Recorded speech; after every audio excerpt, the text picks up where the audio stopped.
যা আমি ওয়াদা দিলাম আমি তোমার জানাজা পড়ায় দিব। আর কি বলো আল্লাহ নবীকে বলেন আরেকটা হলো যখন জানাজা পড়াইয়া কবরে রাখা হবে সবাই চলে আসবে, কিন্তু আপনি চলে না আইসা আমার কবরের পাশে দাঁড়াইয়া দাঁড়াইয়া দোয়া করবেন নি বলে। সুবহানাল্লাহ সুবহানাল্লাহ। আমার নবী কি বলেন, এই খাদিজা আল্লাহরে তুমি এত ভয় করছো রে খাদিজা, কবরে তো তুমি ভয় করছো। শুনো আমি নবীজি সংবাদ দে যারা আল্লাহকে ভয় করে, আল্লাহ বলে বান্দা আমাকে ভয় করছো, আমার কবরকে ভয় করছো, আমার জাহান্নামের আযাবকে ভয় করছো, ভয় করার কারণে আমি আল্লাহ তোরে মাফ করে দিলাম। শুধু মাফ করলাম নয়, আল্লাহ বলেন ওয়ালিমান খাফা মাকামা রাব্বিহি জান্নাতান, যেই ব্যক্তি আল্লাহকে ভয় করবে তার জন্য আল্লাহ পাক দুইটা জান্নাত রাখছে। সুবহানাল্লাহ। এই খাদিজা আমাকে বলছো কবর পাশে দাঁড়াইয়া দাঁড়াইয়া দোয়া করার জন্য। যারে খাদিজা আমি দোয়া করব যাও। এমনি করে আল্লাহ নবী খাদিজাতুল কুবরার পাশে দাঁড়ায় কবরের পাশে দাঁড়াইয়া ইন্তেকালের পরে নিজের কাপড় দিয়া কাফনের ব্যবস্থা করলেন। নবীজি নিজে জানাজা পড়াইলেন, এরপরে কবর দিলেন। কবরের পরে তিনি দাঁড়াইয়া দাঁড়াইয়া যখন দোয়া করতে আরম্ভ করলেন, আল্লাহ রাব্বুল আলামিন আরশে আজিমের খুঁটি কাঁপে। আল্লাহ জিজ্ঞাসা করলেন কি রে ফেরেশতা, আমার আরশে আজিমের খুঁটি কেন কাঁপে রে? এমন সময় আল্লাহকে বলে আল্লাহ তোমার নবীর বিবির কবরের পাশে দাঁড়াইয়া দোয়া করে যতক্ষণ পর্যন্ত দোয়া মঞ্জুর না হবে ততক্ষণ পর্যন্ত আরশে আজিমের খুঁটি কাঁপতে থাকবে, ততক্ষণ পর্যন্ত দোয়া করবে। দোয়া যতক্ষণ করবে ততক্ষণ আরশে আজিমের খুঁটি কাঁপবে। আল্লাহ জিবরাইলকে ডেকে জিবরাইল আর দেরি নয় যাও আমার নবীর কাছে যাও আর জানাইয়া দাও আমার নবীর বিবি খাদিজাতুল কুবরার কবরের পাশে ওই আমার নবী দাঁড়াইয়া দোয়া করতে হবে না। আমার নবীর কাছে গিয়া বইলা দাও খাদিজার কবরের পেরেশানি আমার নবী করতে হবে না, সব কিছু জিম্মাদার আমি আল্লাহ নিজে নিয়েছি।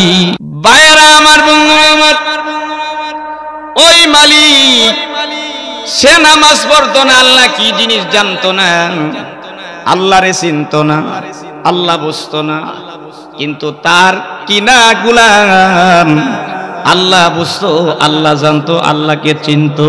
সুবহানাল্লাহ সুবহানাল্লাহ। এমন মালিক আসেনি যে মালিক যে কোম্পানির মালিক এবার নামাজ রোজা পড়ে না কিন্তু কর্মচারীর নামাজ পড়ে। দোকানদার দোকানের মালিক নামাজ পড়ে না কিন্তু কর্মচারী নামাজ পড়ে, আছে কি আছে না? তো এই বেচারার অবস্থা ছিল এমন, টাকা পয়সার অভাব ছিল না, সারাদিন ঘুমাইতো আর রাত্র হইলে শুধু মদ আর গাঞ্জা নিয়ে ব্যস্ত থাকতো। নাউজুবিল্লাহ বলেন। এই মালিকের কাম হইলো সারাদিন ঘুমানি, রাত্রেবেলা মদ খাওয়া। এই বেড়া গেছে মদের আড্ডাখানায়, মদের আড্ডাখানা থেকে বিভোর হইয়া ফিরতেছে। ফিরা অবস্থায় সে তাকায় দেখে কিরে ব্যাপার কি? আমার জানা মতে এই রুমের ভিতরে কোনো লাইট ফ্যান বাতি কিচ্ছু নাই, কিন্তু এই ঘরের ভিতরে বাতি করতে কি আসতেছে। দেখবেন ঘর যখন ভাঙ্গা হয় আর এটার ভিতরে যখন বাতি থাকে তখন ভিতরের বাতির আলু বাহিরে কিছু ফোকাস দিয়ে ডুলা ডালা দিয়া দেখি দে না। এই বেটা গাঞ্জা মদ খায়া 12টা-1টা বাজে বেটা আসতেছে আর দেখতেছে কি অনেক দূর থেকে ভাঙ্গা বেড়া দিয়া সেরা বাতি ফোকাস আসতেছে। কই থেকে বাতি আসলো? আমার জানা মতে তো এটার মধ্যে লাইট ফ্যান কিচ্ছু নাই, লাইনই নাই, লাইট থাকবে দূরের কথা। এই বেচারা গিয়া দেখে তাকায় দেখে এত সুন্দর আলু যে তার ঘরের ছাদ ছিদ্র হইয়া আকাশ থেকে সুন্দর আলো ফোকাস দিতে আসে। সুবহানাল্লাহ সুবহানাল্লাহ। বাইরা আমার, বন্ধুরা আমার, মালিক গাঞ্জাখোর মালিক সে আর কিছু না বললে দৌড়াইয়া রাত 1টা বাজে তার বিবির কাছে গেলে, বিবি তুমি জানো নি, তুমি কি দেখছো নি?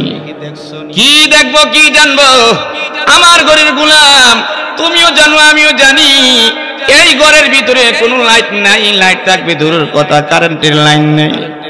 এই বিবি কত সুন্দর বাতি ঘরের ভিতরে ফোকাস দিতেছি, আয় গো তাকায় দেখো কত সুন্দর বাতি ফোকাস দিতে আছে। বিবি কো সর্বনাশ, বুঝতে পারছি এই ঘরের ভিতরে লাইট ফ্যান কই থেকে থাকবো। এতদিন মনে হয় 1 বোতল খাইছে, আজা মনে 2 বোতল খাইছে। কথা কোন? আচ্ছা বলেন, গাঞ্জাখোর যদি জামাইও আর রাত্রে 1টা বাজে যদি গাঞ্জাখোর জামাই স্ত্রী রে গিয়া এমন আশ্চর্য ঘটনার সংবাদ দে শুনবো, আমার কথা আপনারা বুঝেন না? এই গাঞ্জাখোরের কথা শুনবো, এই বিড়ি তো আগের থেকে তার বিশ্বাস করে না, কারণ মটট খায়া মাথার স্ক্রু ঠিক থাকে না, ঠিক না বলেন?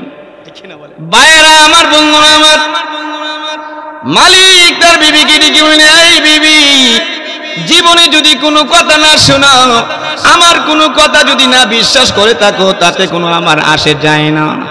আজকে এমন একটা সত্য ঘটনা তোমারে বলতেছি, এটা বাস্তব ঘটনা, বিশ্বাস না হইলে তুমি আসো। বিবি ডেকে বলেন, এই আমার স্বামী, বুঝতে পেরেছি আপনার মাথা ঠিক নাই, ঘুমান ঘুমান ঘুমান ঘুমান বলে বারবার তাকে ডাকে, কিন্তু মালিক তো বারবার তার স্ত্রীর বলতেছি, বিবি এইয়া দেখো কত সুন্দর বাতি, এত সুন্দর বাতি আমার জীবনে কোনোদিন দেখি নাই। সুবহানাল্লাহ, সুবহানাল্লাহ, এমন সুন্দর বাতি আকাশ থেকে ডাইরেক্ট ফোকাস দিতে আছে, আমার জীবনে কোনোদিন দেখি নাই। সুবহানাল্লাহ। বাইরা আমার বন্ধুরা আমার, এবার বিবিরে বারবার বলার পরে বিবি অপারক হইয়া মজবুর হইয়া আর স্বামীর লোকে না পাই না, এবার দৌড়াইয়া গোলামের রুমের দিকে আগাইলেন। আগানের সময় তাকায়া দেখে ঠিকই গোলামের ঘরের ভিতরে সুন্দর বাতি। এবার মালিক আর তার বিবি একজন আর একজনকে বলে, এই বিবি জানোনি এত সুন্দর বাতি? আমি তো জানি ঘরের ভিতরে বাতি নাই, কোথায় থেকে আসছে? বিবি বলে, হ্যাঁ আমিও জানি ঘরের ভিতরে বাতি নাই, এত সুন্দর বাতি কোথায় থেকে আসছে রে? এইভাবে একজন বলা বলি করতে করতে ঘর পর্যন্ত আসছে, নিজের ঘর পর্যন্ত আসছে। ঠিক আছে, এখন কিচ্ছু বলা যাবে না, সকাল হোক, সকাল হইলে আমার গোলামকে জিজ্ঞাসা করা হবে কোথায় থেকে বাতি আসছে। সকাল হয়ে যাওয়ার পরে স্বামী আর স্ত্রী দুইজন মিলে গোলামকে ডাকলেন, এই গোলাম, আমরা তোমাকে কিছু কথা বলবো, সত্য সত্য কথা বলল, মিথ্যা বলল না। গোলাম ডেকে বললেন, এই মালিক, আমার জীবন যেতে পারে, আমি কোনোদিন মিথ্যা বলতে পারি না। সুবহানাল্লাহ, সুবহানাল্লাহ। বলেন, আল্লাহর ইবাদত বন্দেগী যারা করে, আল্লাহর খাস বান্দা যারা, তারা কোনোদিন মিথ্যা বলে? মিথ্যা বলে না তো না, ওই বরঞ্চ অন্যরা মিথ্যা কথা বলে এটাই তারা বিশ্বাস করে না।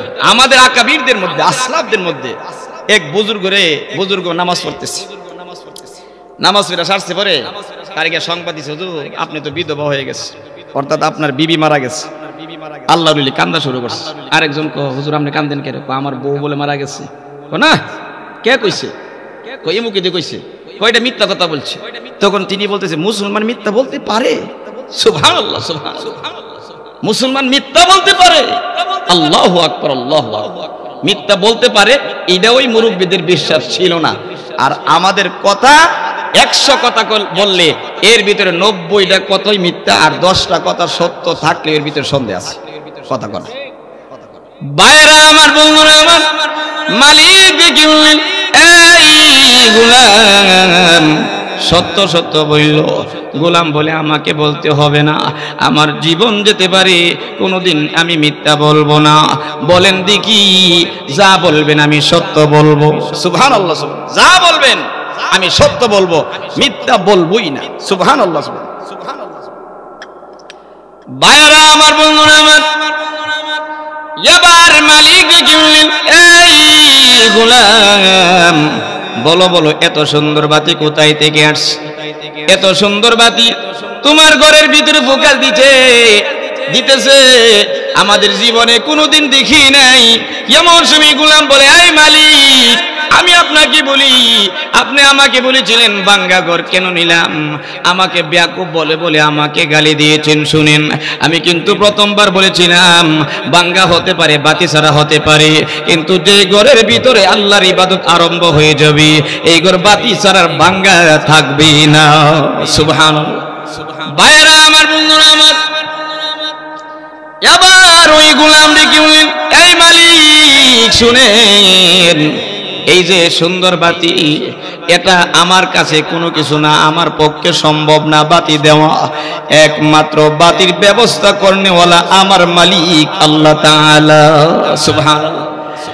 কারণ যে ঘরের ভিতরে ইবাদত আরম্ভ হয়ে যায়, আল্লাহ বলি এই রহমতের বিরিশ দেন, আমার বান্দা এই ঘরের ভিতরে আমার কুদরতি পায়ে সেজদা দিবি। ঘর অন্ধকার থাকবে, ভাঙাচোরা থাকবে, বাতি যারা থাকবে, হতে পারে না না না জান্নাত থেকে তার ঘরের ভিতরে বাতি ফোকাস দিয়া দাও।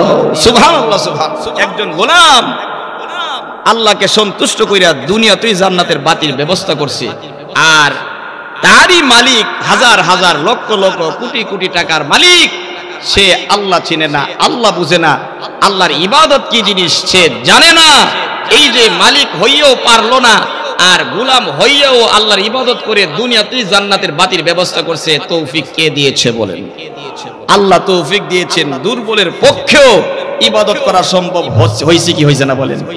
আর মালিকের হাজার হাজার টাকা, তার টাকার অভাব নাই, লক্ষ লক্ষ কোটি কোটি টাকা, কিন্তু সে কোনোদিন নামাজ পড়ে নাই। এবার গোলাম বলেন, মালিক একটু কথা শুনেন, দেখেন দুনিয়াতে আমরা থাকার জন্য আসি নাই, চলে যেতে হবে। দেখেন আপনি যে সমস্ত কাজ করতেছেন এগুলো বন্ধ করেন, আল্লাহর ইবাদত বন্দেগী করেন। কতক্ষণ নসিহত করলেন আর আল্লাহর কাছে বললেন, আল্লাহ আমার একমাত্র উদ্দেশ্য ছিল ইবাদত করার, আপনাকে দেখানো উদ্দেশ্য।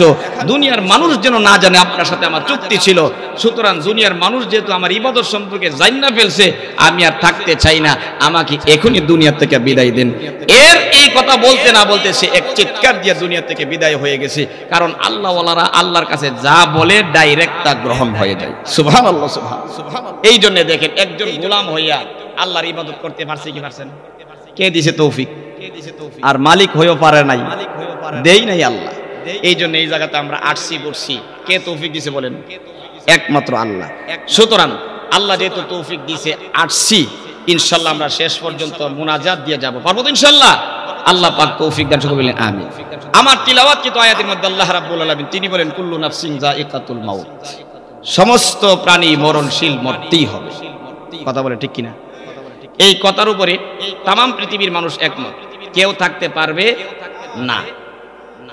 আর বাকি আল্লাহ তাআলার অনেক ঘোষণার মধ্যে মানুষ মতানৈক্য করছে। কেমন? যেমন পৃথিবীতে এমনও মানুষ তালাশ করলে পাইবেন যারা কোরআনে কারিম মানে না, আছে কি আছে না? কিন্তু কোরআনে কারিম যারা মানে না তার কাছে যান, গিয়া বলেন, এই তুমি যে কোরআন মানো না, মরণ মানোনি, সে কি বলবে? কথা কোন মরণ মানি। আবার পৃথিবীতে এমনও মানুষ তালাশ করলে পাইবেন যারা আমার নবীর শেষ নবী মানে না, নাই। যেমন আমার মাদ্রাসার নাম হলো খতমে নবুয়ত। খতমে নবুয়ত তো নবুয়ত শেষ আর নাই। এই মাদ্রাসার নাম কেন রাখা হইলো? তার পার্শ্বে একদল আছে, তারা বলে না নবী আইব, নাউজুবিল্লাহ বলেন, এবং আসছেও তারা বলেন গোলাম মোহাম্মদ কাদদানী, নাউজুবিল্লাহ বলেন। গোলাম মোহাম্মদ কাদদানী নবী মাইন না ইবাদত বুদ্ধি করলে সব হইব নি? সব হইব? সওয়াব হবে দূরের কথা, কি হবে বলেন? ঈমান চলে যাবে, সারা জীবন ইবাদত বন্দেগী করতে পারবে, কিন্তু আমলনামা হাসরের ময়দানে 0 পয়েন্ট পাবে। ঠিক কিনা বলেন? এই যে আমার নবীর শেষ নবী মানতেছে না, তার কাছে গিয়ে বলো, এই তুমি যে মরণ মানো, নবী মানো না মরণ মানোনি, সে কি বলবে? মরণ মানি। তাহলে আল্লাহর ঘোষণার উপরে সবাই একমত, মরতে হবে। আবার কিছু মানুষ এমনও আছে যারা আল্লাহরই মানে না, আসেনি? কথা কোন? যেমন নাস্তিক, আল্লাহ বিশ্বাস করে না।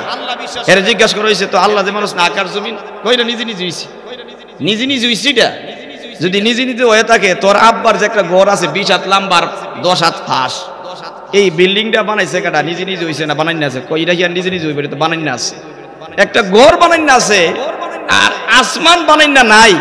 আসলে হের কপাল পড়ছে। কি হইছে বলেন?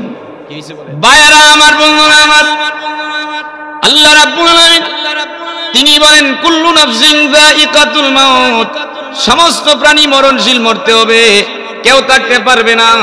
এই ঘোষণার উপরে সমস্ত মানুষ একমত, ঠিক কিনা বলেন? আমার নবী বলেন, উম্মতের আরে, যেহেতু আমি নবী হইয়া আমার কাছে আজরাইল আয়া পারমিশন চাইছি, আমি জিজ্ঞাসা করলাম, এই আজরাইল, আমাকে যে আজরাইল আসার আগে রাসূলের কাছে ফেরেশতা ছিল, ওগো নবীজি আপনি পারমিশন দিলে আপনাকে আজরাইল রূহ কবজ করবে, আর যদি আপনি মনে করেন থাকার জন্য আপনাকে সুযোগ দেওয়া হবে। আমার নবী ডেকে বলেন, এই ফেরেশতা, আমি যদি এখন না যাই পরবর্তীতে কি যেতে হবে নাকি? এমন সময় ফেরেশতা বলে না, আজ না হই কাল, কাল না হই পরে, একদিন না একদিন আপনার যেতেই হবে। আমার নবী বলেন, যেহেতু আমি নবী থাকতে পারি নাই, তোমরাও থাকতে পারবা না, সুতরাং যেতেই হবে। তবে তোমরা কোথায় যাইবা, কে নিয়ে যাইবা, এই ফিকিরের দরকার আছে কি আছে না? নবী বলেন, ইযা মাতাল ইনসান, মানুষ যখন মৃত্যুবরণ করবেন, কাতানু আমালুহু, তার সব আমল বন্ধ হয়ে যাবে, ইল্লা মিন সালাসা, কিন্তু তিনটা আমল এমন আছে যেই তিনটা আমল মরার পরেও জারি থাকবে। সুবহানাল্লাহ, সুবহানাল্লাহ। যেই তিনটা আমল মরার পরে জারি থাকবে, ওই তিনটা আমল জানার দরকার আসেনি। জোরে বলতে হবে, জোরে। শুধু জানলেই হবে না, আমলও করতে হবে। কারণ আমরা এখন নিশ্চিত মরতেই হবে। কথা বলেন না, বাঁচার যাব, টাকাওয়ালারা বাঁচতে পারছি নি, ক্ষমতাওয়ালারা বাঁচতে পারছি নি, কথা বলেন, কেউ বাঁচতে পারে নাই, সুতরাং যেতেই হবে। তাহলে রাসূল বলেন, যেহেতু চলেই যাইবা, সুতরাং তিনটা কাজ কইরা যাইও। যদি তিনটা কাজ কইরা যাইতে পারো, তোমার কপাল ভালো, তোমার কপাল খুলে যাবে, তোমার কবর, হাসর, মিজান, ফুলসরাত সর্ব জায়গাতে তুমি আরামে থাকতে পারবে। সুবহানাল্লাহ, সুবহানাল্লাহ। মুসলমানের কাজই এটা যে আখিরাতের কিছু ব্যাংক ব্যালেন্স রাইখা যাওয়া, ঠিক কি না বলেন? আল্লাহ বলেন, ইয়া আইয়ুহাল্লাযীনা আমানুত্তাকুল্লাহ ওয়াল তানজুর নাফসুম মা কদ্দামাত লিগাদি ওয়াত্তাকুল্লাহ। হে ঈমানদারেরা, এক নাম্বার আমি আল্লাহকে তোমরা ভয় করো, আর দুই নাম্বার ওয়াল তানজুর, লক্ষ্য করো, লিগাদিন, আগামী কালের জন্য কি প্রেরণ করছো। অর্থাৎ আজকে মরলে আগামী দিন আমাকে কবর দিবে না, রাখবে? আরে আপনি যে ছেলের লাগে এত মোহাব্বত কইরা দেশের টাকা হইছে না, বিদেশ গেছেন, বিদেশ গিয়েছে এরা ছেলের জন্য 12 বছর পর্যন্ত কাটাইছেন, কাটাইয়া টাকা পয়সা আইন না ছেলেরে দিচ্ছেন। এত মোহাব্বত যে ছেলেরে করলেন, বলেন একটা ঘন্টার জন্য কবর থাকবো নি? থাকবে? থাকবে না। এই জন্য ভাইরা আমার, রাসূল বলেন তিনটা জিনিস থাকবে, এর ভিতরে একটা হলো সদকাতুন জারিয়া। কি বলেন? সদকা জারিয়া দুনিয়ার জমিনে করছো, কবর, হাসর, মিজান, ফুলসরাত সর্ব জায়গাতে পাইবা। সদকা জারিয়া কি?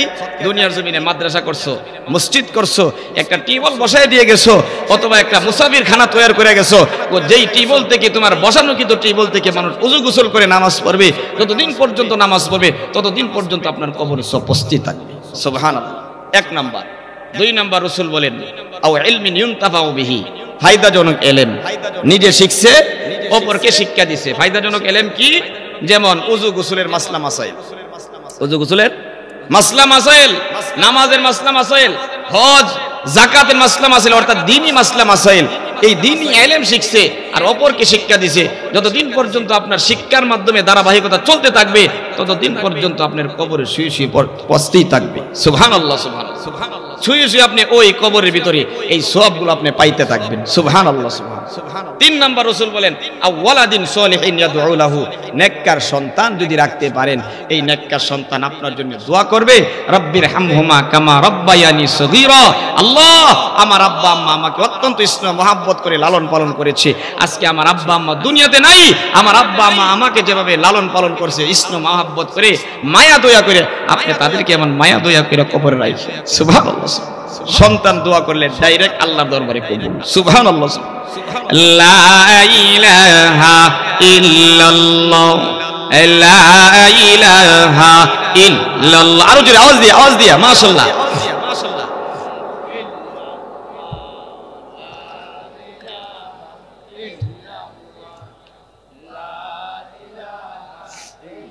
টিস্যু নিয়ে, টিস্যু, টিস্যু। ইল্লাল্লাহ, লা ইলাহা ইল্লাল্লাহ। মাশাআল্লাহ, মাশাআল্লাহ, আওয়াজ দিয়া।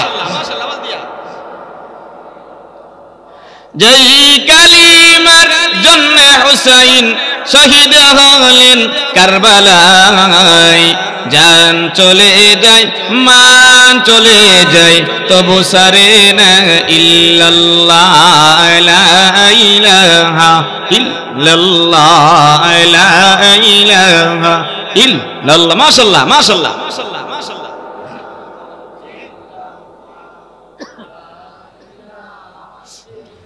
লা ইলাহা ইল্লাল্লাহু মুহাম্মাদুর রাসূলুল্লাহ, সকলে সাল্লাল্লাহু আলাইহি ওয়াসাল্লাম। ভাইরা আমার, বন্ধুরা আমার, আমার নবী রাহমাতুল লিল আলামিন আলামিন তিনি বলেন 3 নাম্বার, যেই 3 নাম্বারটা মরার পরে কবরে যাইতে থাকবে, চলতে থাকবে, এটা হলো আওয়ালাদিন সলিহিন ইয়াদউ লাহু। নেককার সন্তান যদি রাখতে পারো, নেককার সন্তান তোমার জন্য দোয়া করবে, কবরের মধ্যে তুমি বসে বসে বুক করতে পারবে। সুবহানাল্লাহ। কেমন করে পাইবেন? এই দুনিয়ার জমিনে আপনার সন্তানরে নামাজি বানাইছেন, কোরআন পড়নেওয়ালা বানাইছেন। বলেন দেখি, যেই সন্তান নামাজ পড়বে এই সন্তান মাতা পিতার জন্য দোয়া করবে কি করবে না? আরে আপনার সন্তান নামাজ পড়ে না, কেমন করে দোয়া করবে? নামাজই পড়ে না, কেমন করে দোয়া করবে? নামাজি বানাইলে আপনার সন্তান আপনার জন্য অবশ্যই অবশ্যই দোয়া করবে। সুবহানাল্লাহ। শখটা বন্ধ করলে, যখন শখ চিরস্থায়ী বন্ধ হয়ে যাবে, তখন বুঝে আসবে নেককার সন্তানের যে কত মূল্য। সুবহানাল্লাহ। এক বুজুর্গ একটা কিতাবে উদাহরণ দিয়েছে যে নেককার সন্তানের কি পাওয়ার আর কি ক্ষমতা। যে এক বেচারার 4 ছেলে, কয়টা ছেলে? একটার বানাইছে ইঞ্জিনিয়ার, একটার বানাইছে মাস্টার, আরেকটা বানাইছে ডাক্তার। আর ছোট্ট যে ছেলেটা, এটা বেশি একটা বুঝে টুঝে না, কয় বিনটিন নাই বেশি দেলা মাদ্রাসা কথা কোনা। আর বিনি ইঞ্জিনিয়ার বানাইছে, ডাক্তার বানাইছে, মাস্টার বানাইছে। দেখেন কোন সন্তান আপনার কাজে আসবে। আসলে আখিরাতের ব্যাপারটা এমন হইছে যে দুনিয়ার মায়া মোহাব্বতের জাল আমাদের সামনে এমন ভাবে ধরছে যে আখিরাত দেখা যাইতেছে না। ঠিক না বলেন? বাইরা আমার, বন্ধুরা আমার, ওই বুজুর্গ বলেন ছোট্ট সন্তানকে দিয়েছে মাদ্রাসায়, এবার এই লোকটা ডাক্তার, মাস্টার আর ইঞ্জিনিয়ার, 3 জনের প্রায় 2 থেকে 2.5 লক্ষ টাকা বেতন আব্বার অ্যাকাউন্টে জমা হয়। কত? 2 থেকে 2.5 লক্ষ টাকা বেড়ার অ্যাকাউন্টে জমা হয় প্রতি মাসে। এই বেড়া ছিল সমাজের সর্বনিম্ন শ্রেণীর মানুষ। এই বেচারা 2-2.5 লাখ টাকা পায়া অন সমাজে বেড়ার হুঙ্কার।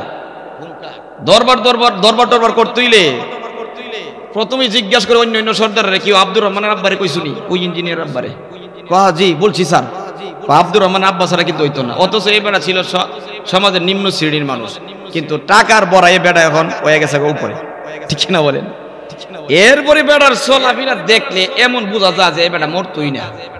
কি বোঝা যায়? এরপরে বেড়ার ফুসফাসের অভাব নাই। আচ্ছা বলেন, কতদিন ক্ষমতা থাকবে? যতদিন দুনিয়ার হায়াত থাকবো ততদিন। ঠিক না বলেন?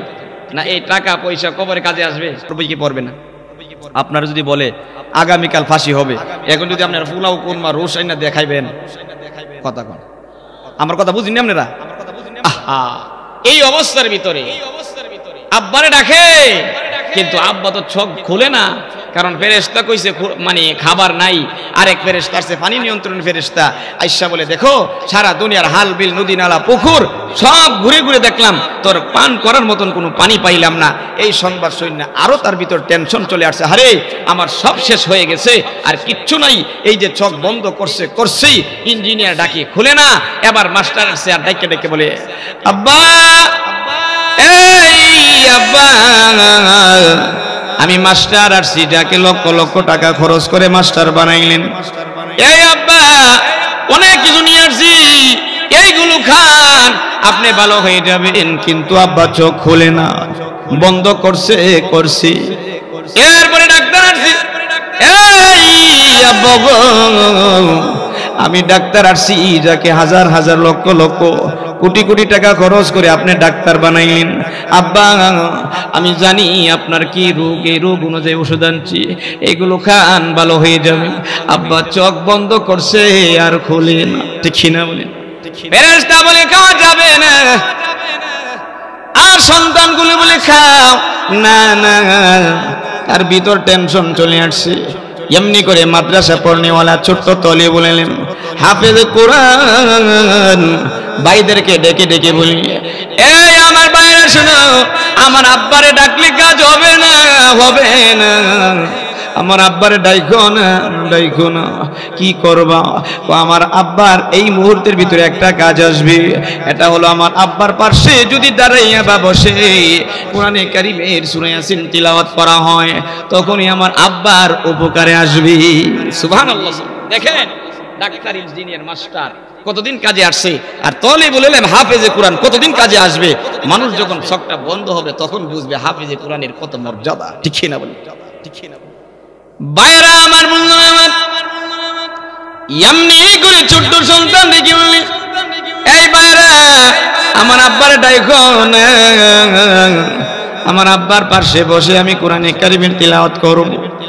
এবার কোরআনে কারিমের তিলাওয়াত আরম্ভ করলেন, ইয়াসিন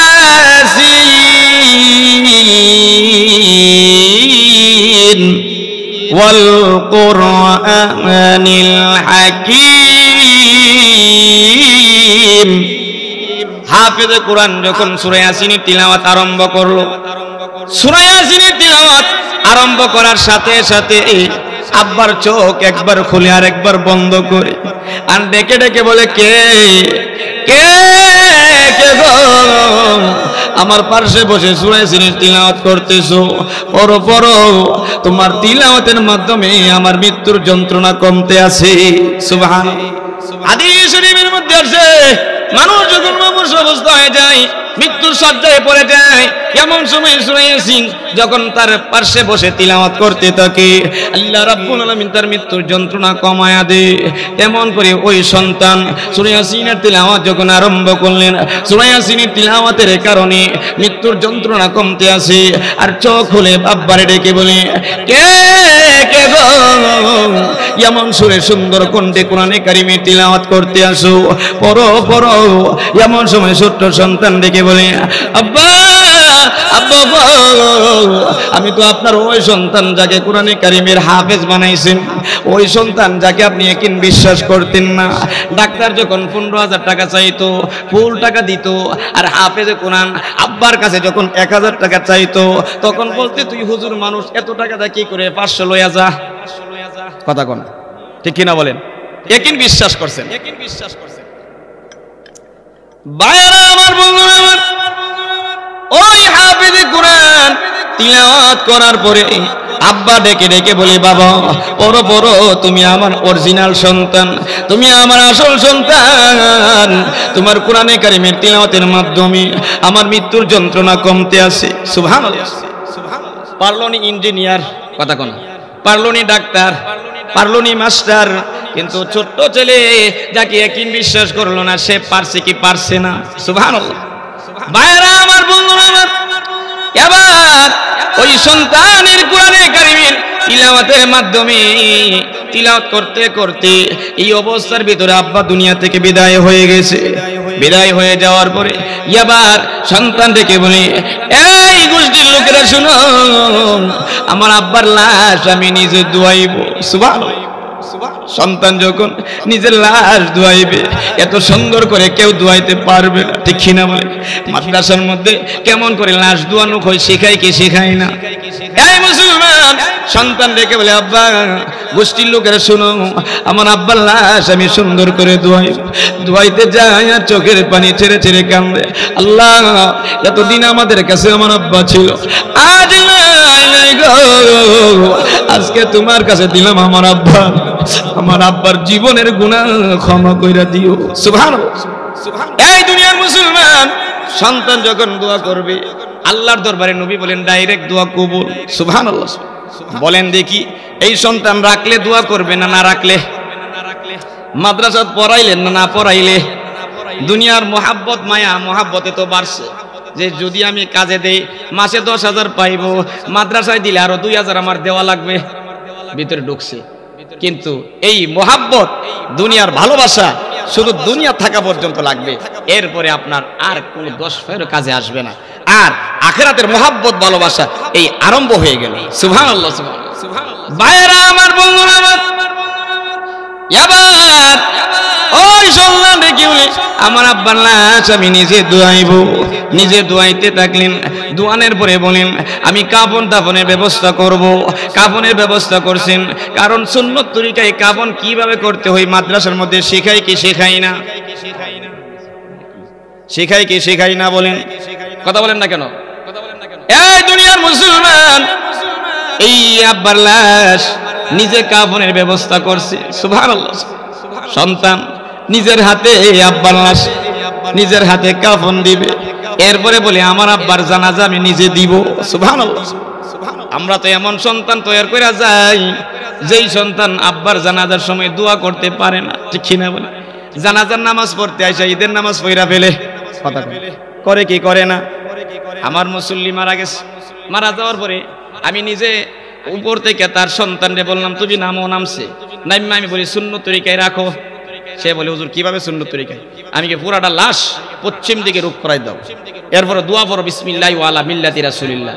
সে বলে হুজুর আমরা তো পারি না, আপনি একটু উপরে ফিরালেন। চিন্তা করছি এই মিয়া কেমন সন্তান রাখলেন? আপনার লাশটা রাখার সময় আপনার সন্তান আপনার জন্য দোয়া করতে পারলো না। আপনার মতন হতভাগার কপাল পোড়া কেউ আছে?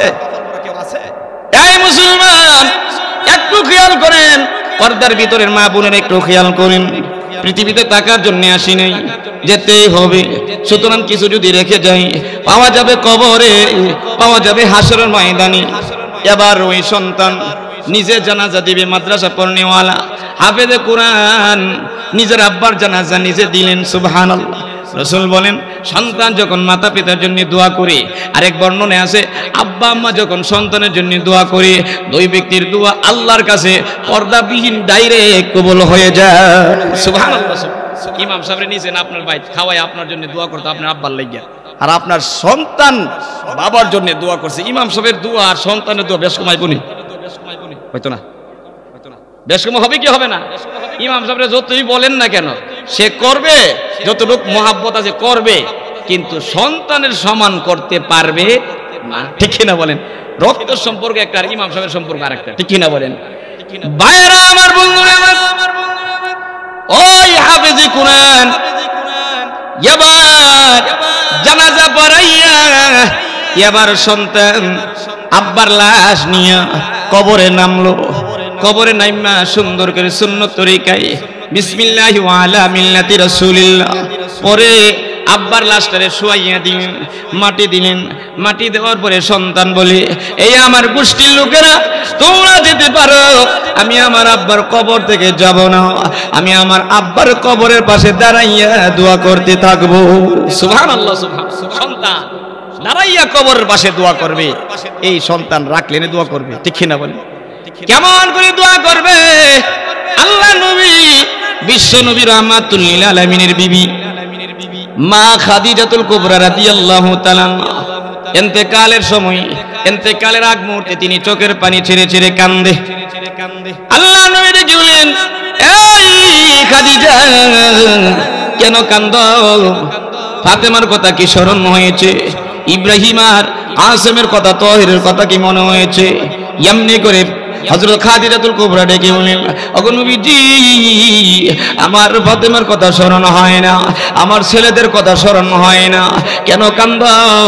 আমি কান্দি কবরকে ভয় করি, না জেনে কবরে কি অবস্থা হবে, আমি কবরকে ভয় করে কান্দি। আমার মৃত্যুর সময় ঘনিয়ে গেছে, আমার মরণ হয়ে গেলে আমি একা একা কেমন করে কবরে থাকবো, আমি কবরের কথা স্মরণ করে কান্দি।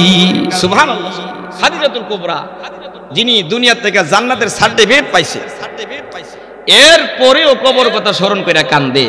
আর আমাদের এলাকার যে খাদিজা আছে জান্নাতের সার্টিফিকেট পাইবো দূরের কথা, যেইভাবে চলাফেরা করে, যেইভাবে চলাফেরা করে জাহান্নামের সার্টিফিকেট আছে, এরপরও চোখের পানি নাই, ঠিক কিনা বলেন? ভাইরা আমার, বন্ধুরা আমার, ওই খাদিজাতুল কুবরা ডেকে নবীজি আমি কবরকে ভয় করে কান্দি। আল্লাহ নবী সান্ত্বনা দিলেন খাদিজা কান্দো না।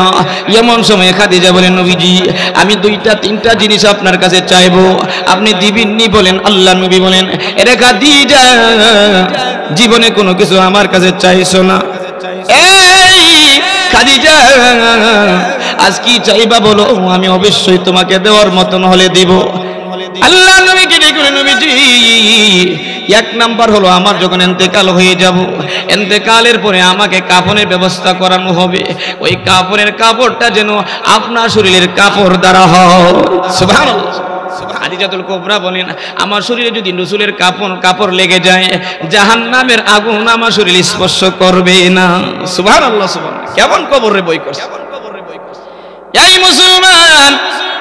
আল্লাহ নবীকে ডেকে বলেন ওগো নবীজি দুই নাম্বার হলো আমার জানাজাটা আপনি নিজে পড়াইবেন নি বলেন। আল্লাহ নবী বলেন খাদিজা যাও, জীবনে কোনো কিছু চাইছো না? খাদিজা বলেন আমি চাই না। কেন জানেননি? না জেনে আমি যদি কোনো কিছু চাই, আপনি যদি না দিতে পারেন মনে কষ্ট হবে। আপনি রাসূল বলেছেন স্বামীর মনে কষ্ট দেওয়া যাবে না, স্বামীর মনে কষ্ট দিলে আল্লাহ সহ্য করে না, ঠিক না বলেন? ওগো নবীজি আপনি বলেছেন যার প্রতি তার স্বামী সন্তুষ্ট তার প্রতি মহান আল্লাহ সন্তুষ্ট। এই জন্য আমি আপনার কাছে কোনো কিছু চাইছি না, না জেনে কষ্ট হয়ে যায়, না না আমার জীবন যেতে পারে, আমি আপনাকে কষ্ট দিতে পারি না। তবে এখন আপনার কাছে আবদার হলো আপনি আমার জানাজা পড়ায় দিবেন। আল্লাহ নবী ডেকে বলেন খাদিজা যা যা আমি ওয়াদা দিলাম আমি তোমার জানাজা পড়ায় দিব। আর কি বলো? আল্লাহ নবীকে বলেন আরেকটা হলো যখন জানাজা পড়াইয়া কবরে রাখা হবে সবাই চলে আসবে, কিন্তু আপনি চলে না আইসা আমার কবরের পাশে দাঁড়াইয়া দাঁড়াইয়া দোয়া করবেন নি বলে। সুবহানাল্লাহ সুবহানাল্লাহ। আমার নবী ডেকে বলেন এই খাদিজা আল্লাহরে তুমি এত ভয় করছো রে খাদিজা, কবরে তো তুমি ভয় করছো। শুনো আমি নবীজি সংবাদ দেই যারা আল্লাহকে ভয় করে, আল্লাহ বলে বান্দা আমাকে ভয় করছো, আমার কবরকে ভয় করছো, আমার জাহান্নামের আযাবকে ভয় করছো। ভয় করার কারণে আমি আল্লাহ তোরে মাফ করে দিলাম। শুধু মাফ করলাম নয়, আল্লাহ বলেন ওয়ালিমান খাফা মাকামা রাব্বিহি জান্নাতান। যে ব্যক্তি আল্লাহকে ভয় করবে তার জন্য আল্লাহ পাক দুইটা জান্নাত রাখছে। সুবহানাল্লাহ। এই খাদিজা আমাকে বলছো কবর পাশে দাঁড়াইয়া দাঁড়াইয়া দোয়া করার জন্য। যারে খাদিজা আমি দোয়া করব যাও। এমনি করে আল্লাহ নবী খাদিজাতুল কুবরার পাশে দাঁড়ায় কবরের পাশে দাঁড়াইয়া ইন্তেকালের পরে নিজের কাপড় দিয়া কাফনের ব্যবস্থা করলেন। নবীজি নিজে জানাজা পড়াইলেন, এরপরে কবর দিলেন। কবরের পরে তিনি দাঁড়াইয়া দাঁড়াইয়া যখন দোয়া করতে আরম্ভ করলেন, আল্লাহ রাব্বুল আলামিন আরশে আজিমের খুঁটি কাঁপে। আল্লাহ জিজ্ঞাসা করলেন কি রে ফেরেশতা আমার আরশে আজিমের খুঁটি কেন কাঁপে রে? এমন সময় আল্লাহকে বলে আল্লাহ তোমার নবীর বিবির কবরের পাশে দাঁড়াইয়া দোয়া করে যতক্ষণ পর্যন্ত দোয়া মঞ্জুর না হবে ততক্ষণ পর্যন্ত আরশে আজিমের খুঁটি কাঁপতে থাকবে, ততক্ষণ পর্যন্ত দোয়া করবে। দোয়া যতক্ষণ করবে ততক্ষণ আরশে আজিমের খুঁটি কাঁপবে। আল্লাহ জিবরাইলকে রেখে জিবরাইল আর দেরি নয় যাও আমার নবীর কাছে যাও আর জানাইয়া দাও আমার নবীর বিবি খাদিজাতুল কুবরার কবরের পাশে ওই আমার নবী দাঁড়াইয়া দোয়া করতে হবে না। আমার নবীর কাছে গিয়া বলিয়া দাও খাদিজার কবরের পেরেশানি আমার নবী করতে হবে না, সব কিছু জিম্মাদার আমি আল্লাহ নিজে নিয়েছি। সুবহানাল্লাহ। লা ইলাহা ইল্লাল্লাহ লা ইলাহা লা ইলাহা ইল্লাল্লাহু মুহাম্মাদুর রাসূলুল্লাহ সাল্লাল্লাহু আলাইহি ওয়াসাল্লাম। রাসূল সাল্লাল্লাহু আলাইহি সাল্লাম খাদিজাতুল কুবরার পাশে দাঁড়াইয়া কবরের পাশে দাঁড়াইয়া যেমন করে দাঁড়াইয়া দোয়া করছে তেমন করে আপনার নেককার সন্তানও দাঁড়াইয়া দাঁড়াইয়া আপনার জন্য দোয়া করবে। সুবহানাল্লাহ সুবহানাল্লাহ। ভাইরা আমার, বন্ধুরা আমার, ওই হাফিজ কোরআন ইয়াবার আব্বার কবরের পাশে দাঁড়াইয়া নবীজি যেমন খাদিজাতুল কুবরার কবরের পাশে দাঁড়াইয়া দোয়া করে, হাফেজে কোরআন কবরের পাশে দাঁড়াইয়া দোয়া করে আল্লাহ আমার আব্বাকে জীবনের তরে বিদায় করে দিলাম, আল্লাহ গো আমার আব্বাকে আপনার কাছে রেখে দিলাম, আমার আব্বাকে কষ্ট দিও না, আমার আব্বার জীবনের গুনাহ ক্ষমা কইরা দাও। সন্তান যখন দোয়া করতে থাকে আল্লাহর আরশে আজিমের খুঁটি কাঁপতে থাকে। আল্লাহ সংবাদ দেয় ফেরেশতা যা আমার বান্দার কবরকে আমি জান্নাতের বাগান বানায় দিলাম। সুবহানাল্লাহ। সন্তানের দোয়া আল্লাহর কাছে ডাইরেক্ট কবুল হয়ে যাবে। সুবহানাল্লাহ। এই দুনিয়ার মুসলমান, আমার নবী রাহমাতুল লিল আলামিন বলেন ৩ নম্বর আউওয়ালাদিন সলিহিন ইয়াদউ লাহু, নেককার সন্তান রাখো, নেককার সন্তান তোমার জন্য দোয়া করবে। তুমি কবরের মধ্যে তুমি বসে বসে তুমি কবরের মধ্যে শুয়ে শুয়ে পাইতে থাকবা। এই নেককার সন্তান শুধু দুনিয়াতে কাজে আসে নাই, হাসরের ময়দানে আরেকটু যান। যেমন মরণের সময় কাজে আসছে কি আসছে না? কথা কোন? জানাজার সময়, দোয়ানোর সময়, কাফন পরানোর সময়, দুয়ার সময়, সর্বক্ষেত্রে কাজে আসছে। এরপরে দেখেন যখন এই হাফেজে কোরআন হাসরের মাঠে উঠবে, আল্লাহু আকবার, আল্লাহু আকবার, আল্লাহ রাব্বুল আলামিন হাফেজে কোরআনকে বলবে, এই হাফেজে কোরআন, আমি আল্লাহ রাব্বুল আলামিন সুন্দর জান্নাত বানাইলাম, কোনদিন তুমি জান্নাত দেখো নাই, আমার কোরআনে কারীমের প্রতি তুমি আশিক হইয়া গভীর রাতে শেষ রাতে সকলের ঘুম আরামে ঘুমায়, আর তুমি আরামের ঘুম হারাম কইরা তুমি আমার কোরআনে কারীমের প্রেম ভালোবাসা নিয়ে তিলাওয়াত করেছো, কোরআনে কারীমকে হেফাজত করেছো। এই হাফেজে কোরআন, আমি আল্লাহ তোর জন্য সুন্দর মনোমুগ্ধকর জান্নাত তৈরি করলাম, যাও সুন্দর জান্নাতের ভিতরে যাও। আল্লাহ রাব্বুল আলামিন হাফেজে কোরআনকে যখন বলবে জান্নাতে যাওয়ার জন্য, আল্লাহকে আল্লাহ আমি জান্নাতে যাইতে পারি না যতক্ষণ পর্যন্ত আমার আব্বা আম্মাকে না দিবা। সুবহানাল্লাহ। আচ্ছা বলেন, এই হাফেজে কোরআন, যে হাফেজে কোরআন আপনার নিজের সন্তান, এই ছেলে কি হাসরের মাঠে আপনার ছাড়া জান্নাতে যাবে? আল্লাহু আকবার। এই হাফেজে কোরআনের বেলা হাদিস শরীফের মধ্যে আসছে যে 10 জন এমন মানুষ যেই 10 জনের ব্যাপারে জাহান্নাম ওয়াজিব হয়ে গেছে, তাদেরকে সুপারিশ করে আল্লাহর কাছে ঝগড়া করে তাদেরকে জান্নাতে ঢুকাইবে। সুবহানাল্লাহ, সুবহানাল্লাহ। ভাইরা আমার, বন্ধুরা আমার, ওই নেককার সন্তান হাফেজে কোরআন জান্নাতে যাওয়ার জন্য বলার পরে আল্লাহকে বলবে, আল্লাহ আমি জান্নাতে যাব না ততক্ষণ পর্যন্ত যতক্ষণ পর্যন্ত আমার আব্বা আম্মাকে না দিবা। আল্লাহ ডেকে ডেকে বলে, এই হাফেজে কোরআন, তোর আব্বা আম্মা তো জান্নাতি না জাহান্নামী, তোর আব্বা আম্মাকে দেওয়া যাবে না। এমন সময় হাফেজে কোরআন বলবে, আল্লাহ তাআলা আমার আব্বা আম্মাকে যদি না দাও আমি যাব না তোমার জান্নাতে, আমার আব্বা আম্মার সাথে আমাকে তুমি জাহান্নামে দাও। আল্লাহ ডেকে বলে, হাফেজে কোরআন, তোমাকে যদি জাহান্নামে দে আমার জাহান্নামের আগুন নিভে যাবে, জাহান্নামীদেরকে শাস্তি দিতে পারবো না।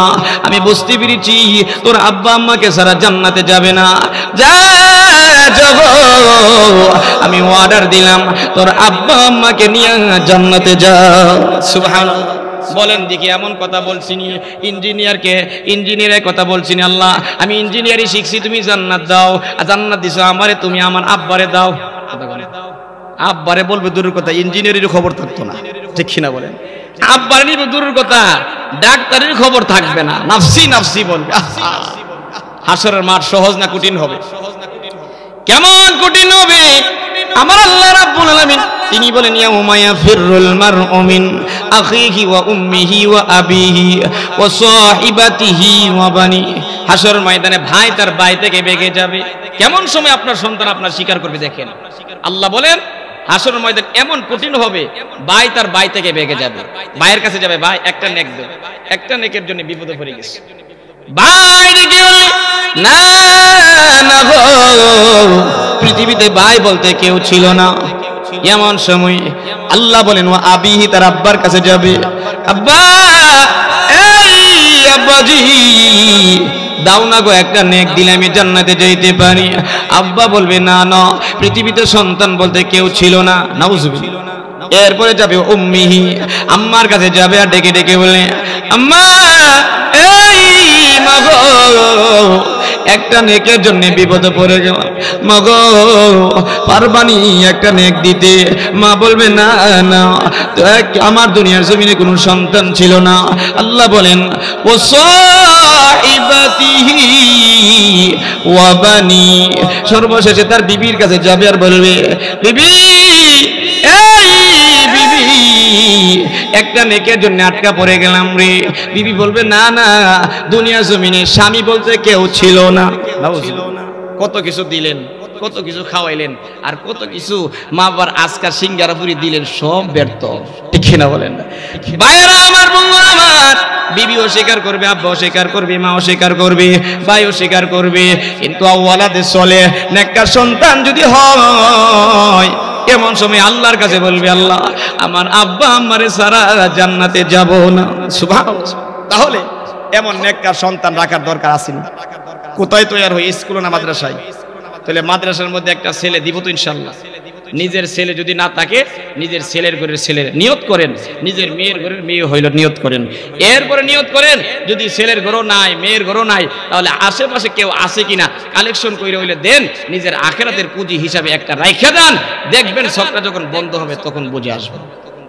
নেককার সন্তান আপনার জন্য যেমন দোয়া করবে, আবার এর বিপরীত সাইডও আছে।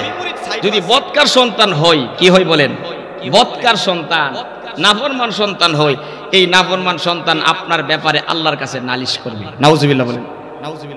আল্লাহ রাব্বুল আলামিন নাফরমান বান্দা আর বান্দাকে যখন বলবে জাহান্নামে যাও, তখন তারা বলবে ওয়াকালু রব্বানা আতানা সাদাতানা ওয়া কুবারানা ফাআদাল্লুনা আস-সাবিল। সন্তানরে যখন বলবে জাহান্নামে যাও, সে বলবে আল্লাহ আমি জাহান্নামে যাব, তবে তোমার কাছে আমার কথা হলো আমার নেতা যারা ছিল, আমার যারা গার্জিয়ান ছিল, আমার আব্বা আম্মা যারা ছিল তারা কোথায় আছে তাদেরকে দাও, কারণ তারা সকালবেলা হইলে টাকার চিন্তা করছে, আমাকে মুক্ত পাঠাই না, আমার সারাদিন টাকা রুজি কি হয়েছে চিন্তা করছে, আমি এক ওয়াক্ত নামাজ পড়ি না, খবর নেই না। আসি কি আছে? এই দুনিয়ার মুসলমান সন্তান বলবে আল্লাহ আমার আব্বা আম্মারা আমাকে গুমরা করেছে, আমাকে তারা পথভ্রষ্ট করেছে, তবে তোমার কাছে কথা হলো ক্বালু রব্বানা আতানা সাদাতানা কুবারানা ফাআদাল্লুনা আস-সাবিল। এরপরে বলবে আল্লাহ দিয়াফাইনি মিনাল আযাব, আল্লাহ তোমার কাছে আমার কথা হলো আমার আব্বা আম্মাকে আমাকে যে শাস্তি দিবা এর চেয়ে ডবল কইরা শাস্তি দিও। নাউজুবিল্লাহ। ওয়াকালু রব্বানা আতানা, এইভাবে বলতে থাকবে হারে যে আল্লাহ আমি যাদের ইত্তেবা অনুসরণ করলাম তারা কোনোদিন ভালো কথা বলে নাই, নেকের কথা বলে নাই, তারা কোনোদিন আমাকে নামাজের কথা বলে নাই, ইবাদতের কথা বলে নাই, কিন্তু টাকার পয়সা যেইভাবে আমাকে খুঁজা তালাশ করে নিয়েছে ইবাদতের জন্য এমন করে নাই। আল্লাহ আমাকে যদি 100% আযাব দাও, আমার আব্বা আম্মাকে 200% আযাব দিবা। নাউজুবিল্লাহ। চিন্তা করছেন নি? তাহলে আপনি এই দিনের লাগে সন্তান বলছিলেন যে এই সন্তান আল্লাহর কাছে নালিশ করে আপনার জাহান্নামে বানাইব। এই জন্য একটু হুশ হন, একটু হুঁশিয়ার হন, হুশ হইয়া একটা সন্তানকে নেককার বানান, এই সন্তান আপনার নাজাতের কারণ হয়ে যাবে। সুবহানাল্লাহ। হাফেজে কোরআন বানান, এই জন্য একটা সন্তান রাখতে আমরা রাজি আছি ইনশাআল্লাহ। পারবো ইনশাআল্লাহ। এরপরে এই নেককার সন্তান আমরা রাখবো আর মাদ্রাসার সাথে সম্পর্ক রাখবো। মাদ্রাসার সাথে সম্পর্ক রাখলে কি হবে জানেন? সুবহানাল্লাহ। ছোট্ট একটা কথা বললা ইনশাআল্লাহ শেষ করে দিব। আসেন তো আপনারা 8-10 মিনিট কথা কোন 8-10 মিনিট আসেন তো ইনশাআল্লাহ। এই সদকায়ে জারিয়া মাদ্রাসার সাথে সম্পর্ক রাখলে কি হবে জানেন? সুবহানাল্লাহ সুবহানাল্লাহ। আল্লাহ পাক ইসরাফিল আলাইহিস সালামকে যখন বলবে সিংহা ফু দেওয়ার জন্য, তখন ইসরাফিল আলাইহিস সালাম সিংহা ফু দিবে। সিংহা ফু দেওয়ার পরে কিতাবে লেখেন সমস্ত আসমান জমিন পাহাড় পর্বত সব তোলার মতন উঠবে, কিন্তু মসজিদ মাদ্রাসায় জায়গায় জায়গা দাঁড়ায় থাকবে। সুবহানাল্লাহ বলবেন না? আল্লাহ বলবে এই মসজিদ মাদ্রাসা তোমরাও তাদের মতন না উড়ো আর না ধুলাবালি হও, কমসে কম ফুলসিরাত পার হইয়া জান্নাতের ভিতরে গিয়ে তোমরা ভালোখানা হয়ে যাও। তখন আল্লাহর কাছে বলবে আল্লাহ আমাদের জবান খুইলা দাও, তোমার সাথে একটু কথা বলি। তখন তাদের জবান খুইলা দিবে, মানুষের মতন তারা আল্লাহর সাথে কথা বলবে। সুবহানাল্লাহ। আল্লাহ যদি জবান খুইলা যে কথা বলতে পারবে কি পারবে না? এই মাউতরের জবান খুলে দিলে পারবো নি? গাছের জবান খুলে দিলে? রাসূলের কাছে ইহুদিরা আসছে 2 মাসের বাচ্চা নিয়ে। কয় মাসের? 2 মাসের বাচ্চা নিয়ে রাসূলের কাছে আয়েশা বলেন মুহাম্মদ তুমি বলে নবী? হ্যাঁ আল্লাহ তো আমাকে নবী বানাইছে। প্রমাণ কি? রাসূল বলেন প্রমাণ চাও কি? তো আমরা চাই এই 2 মাসের বাচ্চা আমরা নিয়ে আসছি, এই 2 মাসের বাচ্চা যদি কথা বলতে পারে তুমি নবী, তাহলে আমরা বুঝুম তুমি নবী। রাসূল বলেন এই 2 মাসের বাচ্চা কথা বললে কি করবা তোমরা? কই আর কোনো কথা নাই, ডাইরেক্ট আপনার নবী মেনে নিলাম। এদের কত হইলো 2 মাসের বাচ্চা কথা বলবেও না আর উনারে নবী মানতেও হবে না। ঠিক কিনা বলেন?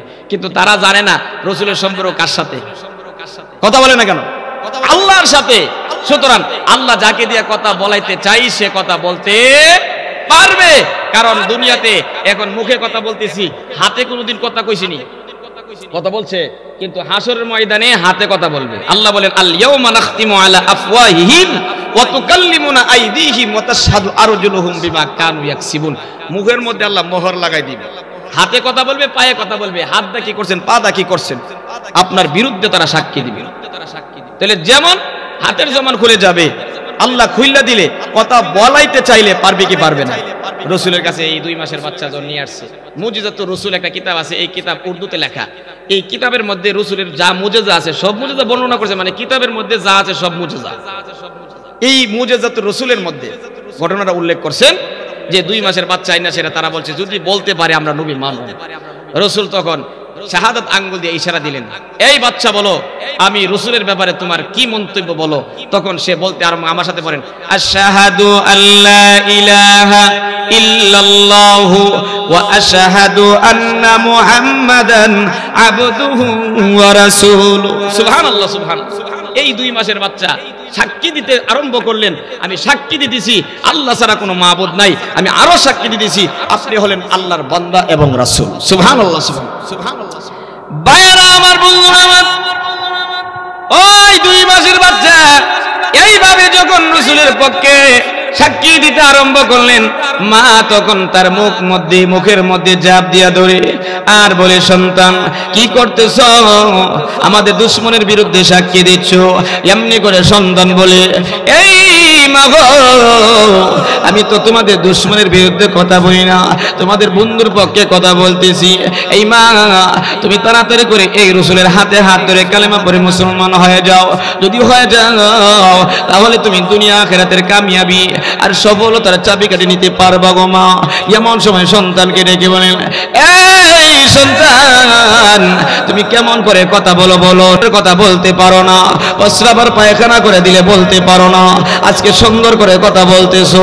এমন সময় সন্তান ডেকে বলে, আম্মা, ওগো মা, মাগো, তাকায় দেখো আমার মাথার উপরে ফেরেশতা ঘুরে আর আমাকে তালিম দিতে আছে। সুবহানাল্লাহ। ভাইরা আমার, বন্ধুরা আমার, যেমন করে 2 মাসের বাচ্চা কথা বলছে, তেমন করে হাসরের ময়দানে মাদ্রাসা মসজিদগুলো কথা বলবে আর বলবে। আল্লাহ আমাদেরকে বলতেছেন ওই পুলসরাতের পুল পার হইয়া জান্নাতে যাওয়ার জন্য, তবে তোমার সাথে কথা হলো আল্লাহ আমরা পুলসরাত পার হইব না যতক্ষণ পর্যন্ত আমাদের সাথে যারা সম্পর্ক রাখছে, আমাদেরকে তারা যারা প্রতিষ্ঠিত করছে, আমাদের দিকে তারা খেয়াল রাখছে, তাদেরকে যতদিন পর্যন্ত আমাদের মাদ্রাসায় না ঢুকাইবা, আমাদের মসজিদে না ঢুকাইবা, ততক্ষণ পর্যন্ত ফুলসরাত পার হইব না। আমার আল্লাহ রাব্বুল আলামিন দিলে এই মাদ্রাসা মসজিদে দান খয়রাতকারীরা, মুহাব্বত করনেওয়ালারা, নজর রাখনেওয়ালারা যাও, আর দেরি নয় তোমরা স্ব মসজিদ মাদ্রাসার মধ্যে প্রবেশ করো, আর 30,000 বছর ফুলসরাত পার হইয়া সুদা জান্নাতের ভিতরে ঢোকো। সুবহানাল্লাহ। প্রশ্ন হবে, এত বড় বিশাল হাসরের মাঠ আমাদের মসজিদ বিচারে পামু কই? এই চিন্তা আপনার করতে হবে না, মালিক ওই চিন্তা করে রাখছে আপনি যেই জায়গা থাকবেন মসজিদ আর মাদ্রাসা এই জায়গাতেই আল্লাহ রাখবে। সুবহানাল্লাহ। ভাইরা আমার, বন্ধুরা, এমন সময় আল্লাহ রাব্বুল আলামিন ডেকে বলেন, এই মসজিদ, এই মাদ্রাসা, যাও আমি তোমাদের ফরমান, তোমাদের আদেশ মানলাম, যাও। এবার তোমাকে আদেশ দিলাম তোমাদের কথা মতে, তোমাদের কথা মাইন্না আমি তোমাদেরকে বললাম যাও ফুলসরাত ঘুরাও, এখন যাও। তখন তারা বলে, না না আমরা যাব না, তোমার সাথে না ওয়াদা, যাদেরকে আমাদের ভিতরে না ঢুকাইবা ততক্ষণ যাব না। আল্লাহ ডেকে বলে, এই মসজিদ মাদ্রাসার দান খয়রাতকারীরা যাও, তোমরা স্ব মসজিদে ঢুকো, ঢুকে তোমরা 30,000 বছর ফুলসরাত পার হয়ে যাও। তখন আনন্দ চিত্রে ঢুকবে আর 30,000 বছর ফুলসরাত পার হয়ে তারা জান্নাতের ভিতরে চলে যাবে। সুবহান। বলেন দেখি, মাদ্রাসাদের সম্পর্ক রাখলে না না রাখলে? মাদ্রাসাদের সম্পর্ক রাখলে এই মাদ্রাসা আমাকে সুপারিশ করবে কি করবে না? এই দুনিয়ার মুসলমান। আর একটা কথা বলে শেষ করে দিচ্ছি, এই মাদ্রাসার মধ্যে আপনি 1 টাকা দিবেন, 1 টাকার সওয়াব হবে না। রাসূলের কাছে আয়াত নিয়ে আসে জিবরাইল, মান জাআ বিল হাসানা ফালাহু আশরু আমসালিহা। 1টা টাকা দান করবে, 1টা নেক আমল করবে, আল্লাহ 1-এর বদলা 10 দিবে। কত? রাসূলের কাছে আয়াত নিয়ে আসার পরে রাসূল বলেন, আলহামদুলিল্লাহ, তবে আউফির উম্মতি, আমার উম্মতরে আরো বাড়াইতে হবে। সুবহানাল্লাহ। আমার নবী জিবরাইলকে বলার পরে জিবরাইল আমার আল্লাহ রাব্বুল আলামিন দরবারে গেলেন। আল্লাহ তোমার নবীর কাছে যখন জানাই দিলাম 1-এর বদলা 10, তোমার নবী বলেছেন আরো বাড়ানোর জন্য। আল্লাহ ডেকেলেন, এই জিবরাইল, আমার নবী চাইবে আমি দিব না, হতে পারে না। আমার নবীরে পৃথিবীর ভিতরে যত নবী ছিল, যত কিছু আছে আর থাকবে আসবে, সব কিছুর চেয়ে বেশি আমি আল্লাহ ভালোবাসি। সুবহানাল্লাহ। এ জিবরাইল যাও আমার নবীর যাও আমার নবীর কাছে যাওয়ার জানায় দাও মাসালুল লাযিনা ইউনফিকুনা আমওয়ালাহুম ফি সাবিলিল্লাহ কামাসালি হাববাতিন আমবাতাত সাবআ সানাবিলা ইকুল্লি সুমবুলাতুম মিয়াতু হাব্বা। এ জিবরাইল আমার নবীর কাছে যাও আমার নবীকে জানায় দাও আমার নবীর উম্মত যদি একটা নেক করে আমি আল্লাহ একের বদলা এক দিব না, একের বদলা 10 দিব না, একের বদলা 500 আর 600 নয়, আমি আল্লাহ যেমন করে একটা বীজ থেকে 700 বীজ দিই তেমন করে নবীর উম্মতের আমল নামার মধ্যে একের বদলা 700 গুণ বাড়ায়া দিব। সুবহানাল্লাহ। দানের বীজ একটা ফলাইছে, এই একটা থেকে জ্বালা কটা ওঠে? জ্বালা এত বাড়াইলে জ্বালা হাড়ের মধ্যে একটা থেকে একটা, এই একটা জ্বালা যখন ক্ষেতের মধ্যে লাগা এই একটা থাকে না আরো আশেপাশে গজা, আরো কিতাবে লেখেন তাফসীর কিতাবে লেখেন আর আশেপাশে 6টা গজা মিন হইল একটা, এই হলো 7টা। বড় হওয়ার পরে এক একটার মধ্যে এক একটা ধানের ছড়া আসছে আর এক একটা ছড়ার মধ্যে 100 করে দান হইছে, 7টার মধ্যে কত হইল? আল্লাহু আকবার। ভাইরা আমার বন্ধুরা আমার তাফসীরের কিতাবে লেখেন আল্লাহ রাব্বুল আলামিন আমার নবীকে জানাই দেন নবীজি যেমন করে একটা দান থেকে আমি আল্লাহ 700 দান দেই, একটা বীজ থেকে আমি আল্লাহ 700 বীজ দেই, তেমন করে আমি আল্লাহ আপনার উম্মত যদি একবার নেক করে 1 টাকা দান করে একবার একটা নেক করে আমি আল্লাহ একের বদলা 700 দিব। এবার জিবরাইল নবীর কাছে আয়েশা বলে নবীজি সংবাদ গ্রহণ করুন একের বদলা আল্লাহ 700 দিবে। নবীজি বলেন আলহামদুলিল্লাহ, তবে আউফির উম্মতি আমার উম্মতরে আরো বাড়াইতে হবে। সুবহানাল্লাহ। রাসূলের কাছে যতই আসে রাসূলকে বাড়ান লাগবো, এটা কি রাসূলের জন্য না উম্মতের জন্য? সুবহানাল্লাহ সুবহানাল্লাহ। ভাইরা আমার বন্ধুরা আমার এবার জিবরাইল আল্লাহর কাছে গিয়ে বলে আল্লাহ তোমার নবীর কাছে যাওয়ার পরে তোমার নবী আলহামদুলিল্লাহ বলেছে, আলহামদুলিল্লাহ বলার পরে এরপরে বলেছে আউফির উম্মতি উম্মতকে আরো বাড়ায় দেওয়ার জন্য জিবরাইলকে দেখলেন এই জিবরাইল আমার নবী আমার কাছে চাইবে দিব না, না হতে পারে না। এবার যাও জিবরাইল আমার নবীর কাছে যাও আর জানায় দাও ইন্নামা ইউয়াফাস সাবিরুনা আজরাহুম বিগাইরি হিসাব। আমার নবীর কাছে যাও আর জানায় দাও আমার নবীর উম্মত যদি একবার ধৈর্য ধারণ করে, ধৈর্যের ব্যাখ্যার মধ্যে মুফাসসিরিনে কেরাম লেখেন একটা ব্যাখ্যা হলো নেক আমল, একটা নেক আমল করে আমি আল্লাহ একবার একটা নেক আমল করলে 1 দিব না, 10 আর 500 আর 600 দিব না, বিগাইরি হিসাব হিসাব ছাড়া আমি আল্লাহ দিব। সুবহানাল্লাহ সুবহানাল্লাহ। হিসাব ছাড়া দিব। এই 1 টাকা 5 টাকা 10 টাকা 20 টাকা এই 1000 টাকা 5000 টাকা দিয়ে আপনি সহযোগিতা করেছেন, এর সহযোগিতার মাধ্যমে আল্লাহ ফেরেশতারে বলে ফেরেশতা আমার নবীর উম্মতে আমার নবীর সম্মান করি তো এই নবীর সম্মান করে 1000 টাকার সব 1000 দিলে হবে না, শুধু লিখতেই থাক লিখতেই থাক লিখতেই থাক। সুবহানাল্লাহ সুবহানাল্লাহ। ভাইরা আমার বন্ধুরা আমার হাসরের ময়দানে ওই বাংলা বান্দি সব আমল দিবে, সব আমলগুলো তার সামনে যখন পেশ করা হবে বান্দা দেখবে তার আমল নামার মধ্যে নফল ইবাদতের অভাব নাই। তখন আল্লাহরে বলবে আল্লাহ আমি হিসাবপত্র দেখলাম আমার ইবাদতের মধ্যে নফল ইবাদত অভাব নাই, কোরআনে কারিমের তিলাওয়াতের অভাব নাই, তাহাজ্জুদ নামাজের ইবাদত অভাব নাই। আল্লাহ আমার জীবনে এত ইবাদত আমি করি নাই, আমি অফিসে চাকরি করেছি ফরজ আর ওয়াজিব পড়ি সুন্নত পড়ার সময় নাই, নফলের কোনো খবরই নাই। কথা বল এই মুসলমান আল্লাহকে বলে আল্লাহ আমি দোকানদারি করেছি ফরজ আর ওয়াজিব পড়েছি সুন্নত নফল বেশি পড়তে পারি নাই, মাঝে মধ্যে পড়েছি, আমি খেতে কাজ করেছি ফরজ আর ওয়াজিব আর সুন্নত পড়ছি নফল পড়তে পারি নাই, এত নফল ইবাদত আমার আমল নামায় কেমনে আসলো? আল্লাহ রাব্বুল আলামিন কে বলবে আল ইয়াউমা লা তুযলামু নাফসুন শাইআন ওয়া লা তুজজাউনা ইল্লা মা কুনতুম তা'মালুন। ওগো আল্লাহ অন্যের ইবাদত নাকি আমাকে দিছো নাকি বলে? আল্লাহ বলে বান্দা না না, আজকে এমন একটা দিন যেই দিন আমি আল্লাহ কার উপর কোনো জুলুম করব না, কাউকে কম দেব না কাউকে কোনো বেশি দেব না। ফামাই ইয়ামাল মিসকালা যাররাতিন খায়রান ইয়ারা ওয়া মান ইয়ামাল মিসকালা যাররাতিন শাররান ইয়ারা। এই বান্দা বান্দি যাররা পরিমাণ যদি গুনাহ কইরা থাকো, যাররা পরিমাণ গুনাহ আজকে দেখবা, যাররা পরিমাণ নেক দেখ কইরা থাকো, যাররা পরিমাণ নেক দেখবা, সব কিছু তোমার তুমি নাও। এমন সময় বান্দা বলবে ওগো আল্লাহ বাস্তব যদি এইগুলো আমার হয়ে থাকে আমার আমল নামায় কেমনে আসলো একটু দয়া কইরা বইলা দেন। সুবহানাল্লাহ।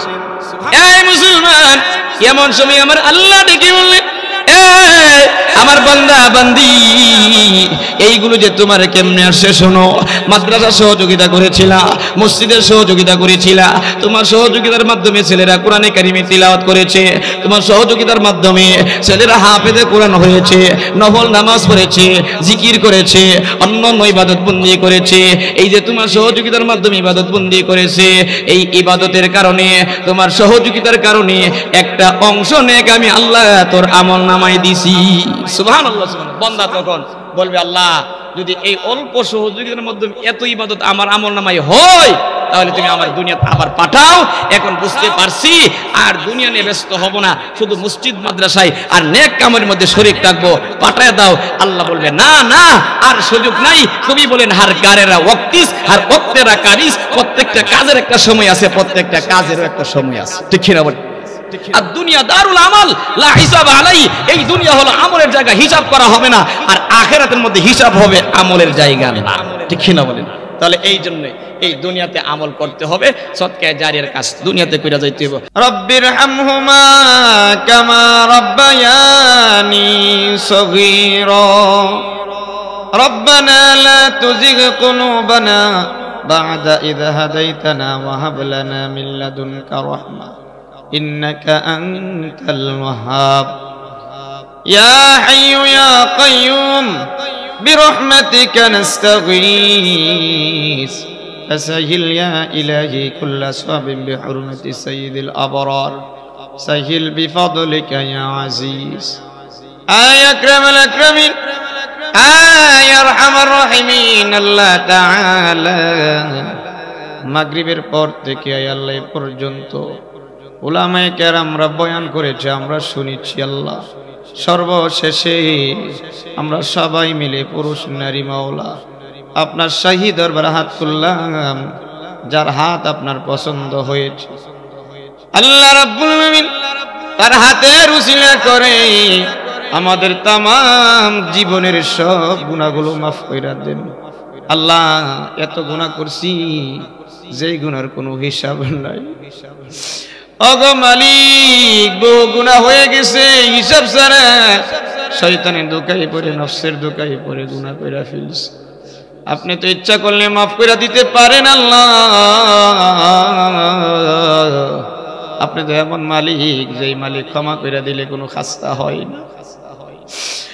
ওগো রব্বুল আলামিন, আপনি এমন মালিক, যেই মালিক ক্ষমা কইরা দিলে কেউ প্রশ্ন করবে না, আপনাকে কেউ কোনো কিছু বলবে না কেন ক্ষমা কইরা দিলেন, অপরাধীরে কেন ক্ষমা কইরা দিলেন এই কথা বলবে না। যেহেতু বলবে না, দয়া কইরা মাফ কইরা দিন আল্লাহ। আল্লাহ তাআলা, আপনি যদি আমাদের সবাইরে মাফ কইরা জান্নাত দেন, এতে তো আপনার কোনো খাস্তা নাই আল্লাহ। মাফ না কইরা জাহান্নামে দিলে এতে তো কোনো লাভ নাই। যেহেতু জাহান্নামে দিলে লাভ নাই, জান্নাত দিলে খাস্তা নাই, দয়া কইরা মাফ কইরা আমাদের সবাইরে জান্নাতি বানায়া দেন আল্লাহ। আল্লাহ, আপনার রাসূলের খাতিরে আমাদের মাফ কইরা আমাদের হায়াত রজব শাবানে বাড়াইয়া রমজান পর্যন্ত পৌঁছায়া দেন।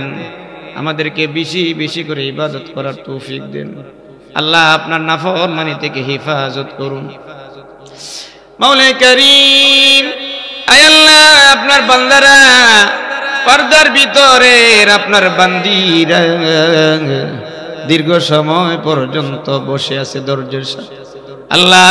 বসে বসে আপনার কোরআনে কারীমের ব্যাখ্যা বিশ্লেষণ শুনেছে, আপনার রাসূলের হাদিসের কথা শুনেছে আল্লাহ। আমার কাছে কোনো কিছু নাই, আপনার কাছে কোনো কিছুর অভাব নাই। আপনি দয়া কইরা সবাইরে মাফ কইরা দে আল্লাহ। এই জায়গাতে ওনারা বসা আর দিন ঘুমায় থাকতে না ঘুমাইয়া ওনারা ধৈর্যের সাথে বসে আছে কেন? শুধু একটাই উদ্দেশ্যে, জাহান্নাম রে ভয় করে আল্লাহ, আপনার কবর রে ভয় করে। আপনার নবী যে বলেছেন, কবর অন্ধকার ঘর, সাপ বিচ্ছুর ঘর, একা একা ঘর, পোকামাকড়ের ঘর, সাথী সারা ঘর, বাতি সারা ঘর। আল্লাহ কেমনে থাকবে একা একা কবরে। এই বই করে আরামের বিছনা চাইরা মাদ্রাসার মাহফিলে উপস্থিত হইয়া ওনারা আপনার দরবারে দরখাস্ত করে মাফ করে দেওয়ার জন্য। আল্লাহ আমরা সবাই মিলে দরখাস্ত করতেছি, আপনি মাফ করে দেন। ওগো মালিক আল্লাহ, যে মাদ্রাসার মাহফিল হয়েছে আল্লাহ, এই মাদ্রাসা এবং মসজিদকে আপনি কবুল মঞ্জুর করেন। মাদ্রাসা মসজিদের সাথে যারা সম্পর্ক রাখছে তাদেরকেও কবুল মঞ্জুর করেন। আল্লাহ সবাইরে মাফ করে দেন। হাজার হাজার লক্ষ লক্ষ টাকা ওনারা খরচ করতেছে। আল্লাহ পারতেন গুনার কাজে খরচ করতে, পারতেন অন্যায় কাজে খরচ করতে, এটা না করে মসজিদ মাদ্রাসার জন্য করছে। আল্লাহ ওনাদের প্রত্যেকটা টাকার বিনিময়ে উত্তম জাযায়ে খায়ের দান করেন। আল্লাহ আল্লাহ এই মহল্লাবাসীকে আপনি আল্লাহ দুনিয়া ছাত্র সবাইরে আপনি মাফ করে দেন, সবাইরে কবুল করেন। আল্লাহ আল্লাহ যেই 4 জনের মাথার মধ্যে আমরা পাগড়ি পরাইয়া দিলাম আল্লাহ, তাদেরকে আপনার কাছে রাখলাম। আল্লাহ শয়তানের ধোঁকা থেকে, নফসের ধোঁকা থেকে হেফাজত করে। কোরআনে কারীম সবসময় ইয়াদ রাখার তৌফিক দেন, ব্যাখ্যা বিশ্লেষণ পড়ার, জানার, শোনার এবং প্রচার প্রসারের জন্য কবুল মঞ্জুর করেন। আলেমে হাক্কানি রাব্বানি বানায় দেন। আর এই ছাত্রগুলোর তিলাওয়াতের সওয়াব সদকা জারিয়া এই এলাকার প্রত্যেক মুর্দেগাদের কবরে পৌঁছায়া দেন। রব্বে কারীম আল্লাহ, আমার সাথে যারা তুলেছে অনেকের আব্বা নাই, অনেকের জনম দুঃখিনী মা নাই, আব্বারে আব্বা বলে ডাকতে পারে না, আম্মারে আম্মা বলে ডাকতে পারে না। যারা আব্বা হারাইছে, আম্মা হারাইছে, ভাই হারাইছে, বোন হারাইছে, বিবি হারাইছে, আল্লাহ সকলের পক্ষে আমরা মাফ চাইতেছি, মাফ করে দেন। আব্বারে মাফ করে দেন। আমাদের আব্বা আম্মা যাদের নাই, আম্মারে মাফ করে দেন। যাদের আব্বা আম্মা আছে হায়াতের মধ্যে বরকত দেন। আল্লাহ মাতা পিতার খেদমত করে আপনার সন্তুষ্ট অর্জন করার তৌফিক দিন। আয় আল্লাহ দয়া করে অনেক অসুস্থ রোগী আছে, আল্লাহ শেফা দিয়া দিন মাওলা। আমার পাশে হুজুর বসা, হুজুরের বিবি সহ আরো যারা অসুস্থ অবস্থায় পড়ে আছে আল্লাহ, আমার সাথে যারা হাত তুলেছে আল্লাহ, পর্দার ভিতরে যারা হাত তুলেছে অনেকের ছোট বড় রোগ আছে, আপনি জানেন আল্লাহ। সকলের রোগ দারু শেফা থেকে শেফা দিয়ে দেন, সুস্থ করে দেন। আয় আল্লাহ সবাই আপনি সুস্থ করে দিন। বারবার আমাদের হাজ্জে মাকলুম রে মাকবুলা নসিব করুন। আল্লাহ আমাদেরকে রাস্তাঘাটে অ্যাক্সিডেন্টে মরণ দিয়েন না, আগুনে গলায় মরণ দিয়েন না, পানিতে ডুবায় মরণ দিয়েন না, হাসপাতালে সিঁড়ি গড়াগড়ি করে পচাইয়া গলাইয়া অন্যের বোঝা বানায় মরণ দিয়েন না, অন্যের বোঝা বানায় মরণ দিয়েন। আল্লাহ বেইজ্জতির মরণ দিন, আল্লাহ বেইজ্জতির মরণ দিন। আল্লাহ মাফ করে দেন মাওলা। আল্লাহ আমাদের ঈমান আমলের সাথে আল্লাহ শহীদি মরণ দিন মাওলা। আয় আল্লাহ এলাকার যত ব্যবসায়ী আছে, চাকরিজীবী যারা আছে আল্লাহ, কৃষক যারা আছে আল্লাহ, বিদেশের বাড়িতে যারা আছে আল্লাহ, যে যেখানে যে অবস্থায় আছে কর্মজীবী আল্লাহ, তাদের কর্মস্থানকে আল্লাহ প্রশস্ত করে দেন মাওলা। হায়াতে রিজিকে বাড়াইয়া দেন মাওলা। আল্লাহ বিদেশের বাড়িতে যারা আছে, আব্বা মা ফেলে বিদেশের বাড়িতে আছে আল্লাহ, তাদের সুযোগ সুবিধা ভালো করে দিন মাওলা। দুনিয়ার সাথে আখিরাত কামাই করার তৌফিক দিয়ে দিন মাওলা। আল্লাহ অনেকের নাম এই জায়গা ঘোষণা করেছি মাওলা। আল্লাহ যারা সম্পর্ক রাখছে আল্লাহ, তারা অনেকে চলে গেছে, অনেকে আছে মাওলা, যারা চলে গেছে তাদেরকে আপনি মাফ করে দেন। আল্লাহ যারা গভীর মোহাব্বত ভালোবাসা ছিল মাওলা, আল্লাহ তারা চলে গেছে, তার কথা বলেছে আল্লাহ, যার কথা বলেছে আল্লাহ, উনি সহ সকল মুর্দেগানদেরকে মাফ করে দেন মাওলা। আল্লাহ যারা আছে হায়াতের মধ্যে বরকত দিয়ে দেন মাওলা, হায়াতের মধ্যে বরকত দেন, রিজিকে বরকত দেন। আল্লাহ মাদ্রাসাতে সুসম্পর্ক সব সময় রাখার তৌফিক দিয়ে দেন। আয় আল্লাহ দয়া করে আল্লাহ মাদ্রাসায় যারা যে লাইনে সহযোগিতা করেছে আবারও আপনার কাছে দরখাস্ত, সকলের সহযোগিতা আপনি কবুল মঞ্জুর করেন। আল্লাহুম্মা রাব্বানা তাকাব্বাল মিন্না ইন্নাকা আনতাস সামিউল আলিম وتب علينا يا مولانا إنك أنت التواب الرحيم।